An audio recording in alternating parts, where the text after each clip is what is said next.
Olá, bem-vindo ao nosso canal Gotas de Autonomia Online. Por que a personalização na educação e em quase tudo? Porque agora é possível cada pessoa, desde os primeiros dias de vida, personalizar o seu habitat natural, o seu lugar de fala e de vida. Cada pessoa agora pode personalizar os seus ambientes familiares, seus ambientes de amizades, ambientes de estudo, de trabalho, de informação, de espiritualidade, de entretenimento e de quase tudo. E por que, caro Talvaci, somente agora a personalização progressiva está acontecendo em nossos dias e não aconteceu, por exemplo, há um século atrás, no tempo dos nossos avós? Porque estamos vivendo a maior revolução técnico-midiática da história da humanidade. Porque agora contamos com plataformas e linguagens midiáticas que possibilitam a personalização em larga escala. Fala aí baixinho para quem está do seu lado. É a escalabilidade da autonomia midiática digital, onipresente, ubíqua, ou seja, antes da linguagem dos rastros digitais, a gente queria personalizar os serviços e produtos, mas não era escalável, não era popular, não havia meios que favorecessem porque tudo era desenhado pensando nas mídias da cultura de massa da época. Por exemplo, o Sistema Educativo Nacional foi pensado para atender milhões de estudantes, aplicando via mídias de massa, de forma padronizada, o mesmo currículo e o mesmo sistema avaliativo.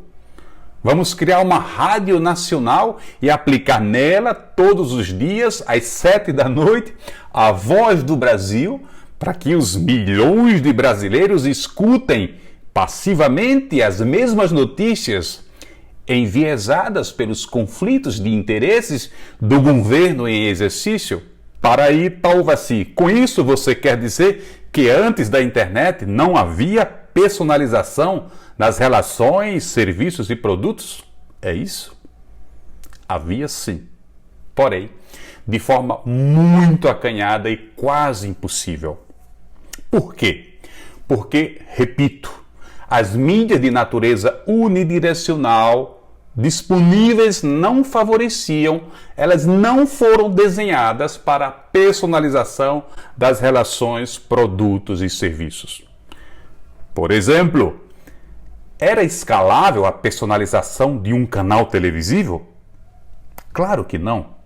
Apenas o governo, junto com uma pequena elite econômica e cultural do país, possuíam seus canais midiáticos, tais como as editoras de livros, revistas e jornais, canais de rádio e televisão. 99% ou mais do povo dependia desses canais midiáticos centralizados.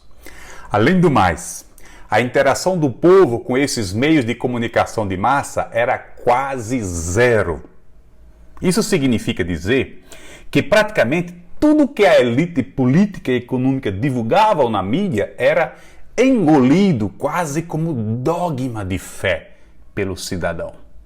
Por exemplo, se a informação foi dada pela Voz do Brasil, o povo a tinha como informação verdadeira. Se a notícia foi dada por Cid Moreira no Jornal Nacional, o povo a tinha como uma notícia 100% verdadeira. O senso comum não duvidava da sua credibilidade. Ponto final. Vivendo e trabalhando nesse contexto de cultura de massa padronizado, fazia todo sentido adotar um sistema educacional padronizado de massa. Fazia todo sentido aplicar uma avaliação padronizada para milhões de estudantes. Fazia sentido enfileirar dezenas de estudantes dentro de uma sala de aula? Fazia sentido o fardamento escolar padronizado, a disciplina rigorosa, a sirene tocando para entrar e sair, um professor falando de forma vertical para dezenas de alunos? E por que fazia sentido? porque esse era o nosso ambiente técnico sociocultural. Não havia outro. Fazia parte do nosso DNA social. A escola era, portanto, o espelho das fábricas e do mundo do trabalho, e vice-versa. Até o início do século passado, passávamos a vida inteira fazendo a mesma função no emprego que tínhamos.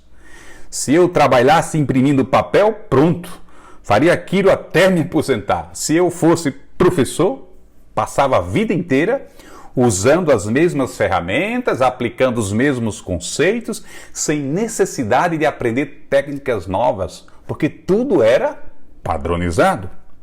Se eu trabalhasse apertando o parafuso numa fábrica, pronto, o meu cérebro se adaptava a fazer de forma automática aquela atividade repetitiva, padronizada. Não precisava estudar, porque sabia que morreria fazendo a mesma coisa, aplicando a mesma técnica, na companhia das mesmas pessoas, ocupando o mesmo lugar, entrando no trabalho ao toque da sirene e saindo dele também ao toque da sirene. Pronto. Esse era o nosso mundo até o século passado, minha gente. Dentro dessa cultura massiva, padronizada, a tendência natural era o filho seguir a profissão dos pais. A maioria do povo trabalhava na agricultura. Se os pais fossem agricultores, os filhos também seriam. E se eu fosse, por exemplo, filho de pai arrochador de parafuso na fábrica, eu teria grande chance de também ser arrochador de parafuso durante toda a minha vida. E hoje, caro Talvaci, por que não é mais como no século passado? Por que não é mais como na era da cultura de massa, na era industrial? Vejam que o porquê está me perseguindo. Ou eu estou perseguindo o porquê das coisas? Tem um pensador que diz que há duas grandes alegrias na vida da gente. Uma delas é quando a gente nasce e a outra é quando descobrimos o porquê das coisas. Por isso é prazeroso bulir nisso, né? Voltando aqui para o nosso tema. Porque agora, além de ser possível, é também preciso personalizar a educação e quase tudo. Porque, mais uma vez, fala aí bem baixinho para o seu amigo. A geração de hoje nasce e cresce dentro de uma ecologia técnico-midiática ubíqua e mais descentralizada. Precisa exemplificar? Se você acha que sim, concluo esta minha fala refrescando a nossa memória, citando alguns exemplos bem pessoais.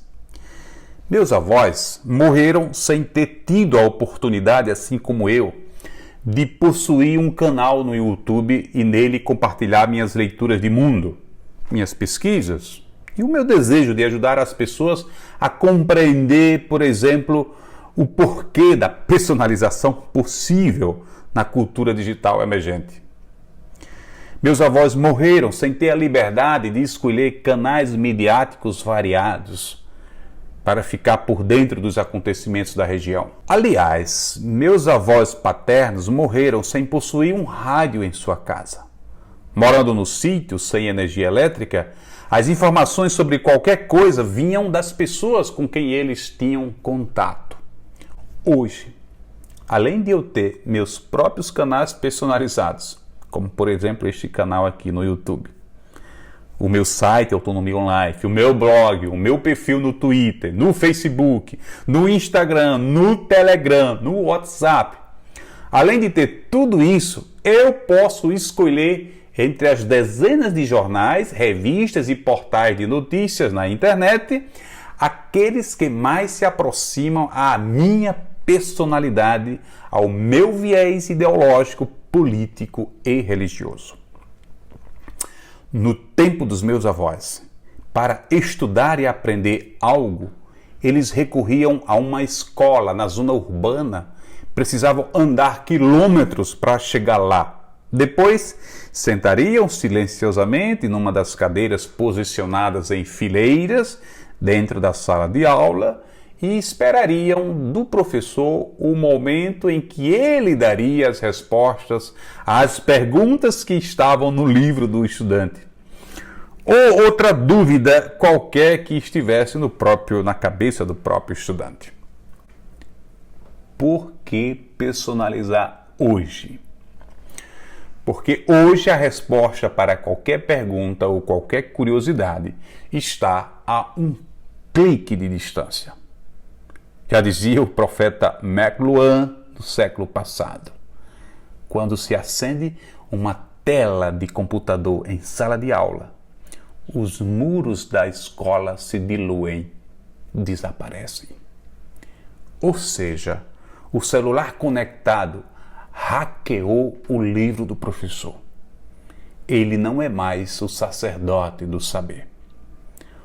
Onde há acesso à internet, há acesso a mais de 90% do conhecimento humano. Nesse contexto, falar em personalização da educação significa, antes de tudo, empoderar o estudante, emancipar a sua autonomia on-life, ajudá-lo a ser protagonista da sua trilha de aprendizagem. Essa necessidade de educar o estudante a viver com autonomia e responsabilidade no ambiente digital deve começar nos primeiros anos de vida. Por quê? Porque nossos sobrinhos com 3 aninhos já jogam, já assistem a vídeos no YouTube, já vão personalizando seus gostos com o auxílio da inteligência artificial. E aqui, o acompanhamento familiar nos primeiros anos de vida faz toda a diferença na vida on-life das nossas crianças. Enfim, se desde criança já personalizamos nossos canais, nossos games, nossos tutores, nossos professores e youtubers, já personalizamos nossas plataformas de aprendizagens, já personalizamos os nossos espaços acadêmicos online, se desde criança eu escolho a quem seguir nos meus canais midiáticos, eu escolho minhas fontes de notícias, se desde criança eu vivo e estudo utilizando o meu smartphone ou o meu laptop, não faz nenhum sentido proibir o estudante de entrar em sala de aula com o smartphone. Não faz nenhum sentido impedir que os estudantes usem dentro da escola as ferramentas que eles usam no dia a dia. Se tudo fora da escola é personalizado, escolho via Uber o meu taxista preferido, jogo com os meus games preferidos, personalizo todos os meus canais midiáticos, escolho o meu penteado, escolho a cor e a marca preferida do meu tênis, vou no self-service e personalizo a minha dieta, escolho emprego em um mercado de trabalho que requer sempre mais empreendedorismo, criatividade, flexibilidade, capacidade de resolver problemas. Que sentido faz uniformidade escolar? Currículos e avaliações padronizados, ainda muito semelhantes ao tempo em que preparava o estudante para trabalhar em linha de montagem nas fábricas da era industrial ou para corresponder a uma cultura de massa atomizada. Caro, por tudo isso, mais do que pensar em reforma educacional, é urgente lutar com todas as forças para uma verdadeira revolução educacional. E a personalização, certamente, será um passo disruptivo e decisivo para testemunharmos a introdução da maior revolução educacional dos últimos 500 anos. Agradeço de coração contar com a sua companhia até aqui. Ficaria muito feliz em saber que você curtiu, comentou e se inscreveu no nosso Gotas de Autonomia Online. Forte abraço e até a próxima.